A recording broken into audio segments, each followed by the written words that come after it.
আসসালামু আলাইকুম, welcome to Nasima's kitchen. কেমন আছেন সবাই? আজকে বানিয়ে দেখাবো প্যানকেক। দারুণ স্বাদের এই প্যানকেকটা কিভাবে বানাবেন আমার রেসিপি ফলো করে একবার হলেও বানিয়ে খেয়ে দেখবেন। বাচ্চাদের টিফিনে নাস্তায় দিতে পারেন, ঝটপট করে বানিয়ে নেওয়া যায়। তো প্রথমে আমি নিয়ে নিব রুম টেম্পারেচার থাকা 2টো ডিম। এখন একটা বাটিতে ভেঙে নিব, তারপরে দিয়ে দেব 1 কাপ চিনি।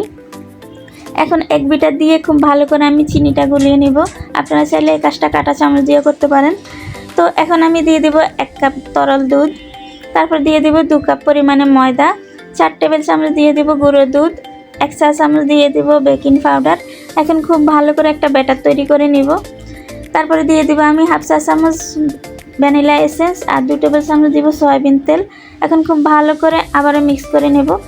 ঘনত্বটা দেখে বুঝতে পাচ্ছেন কতটা ঘন করে আমি ব্যাটারটা তৈরি করে নিলাম। এখন চুলা একটা ফ্রাই প্যান বসিয়ে চুলার আঁচটা মিডিয়াম টু লোতে রেখে ডালের চামচের 1 চা চামচ দিয়ে দিব ব্যাটার।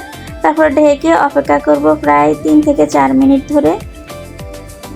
তো এখন আমি ঢাকনাটা তুলে দেখব। তো এই তো আমার প্যানকেকটা হয়ে গেছে, খুব সুন্দর জালি জালি পড়েছে। এখন আমি উল্টে দিব।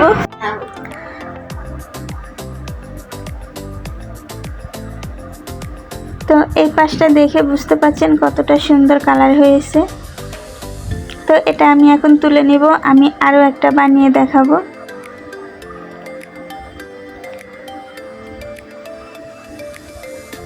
তো এই তো আমার প্যানকেকগুলো বানানো হয়ে গেছে। আপনারা এভাবে অবশ্যই বাসায় বানিয়ে খাবেন আর আপনাদের বাচ্চাদেরও বানিয়ে খাওয়াবেন। দারুণ পুষ্টিকর এই প্যানকেকগুলো।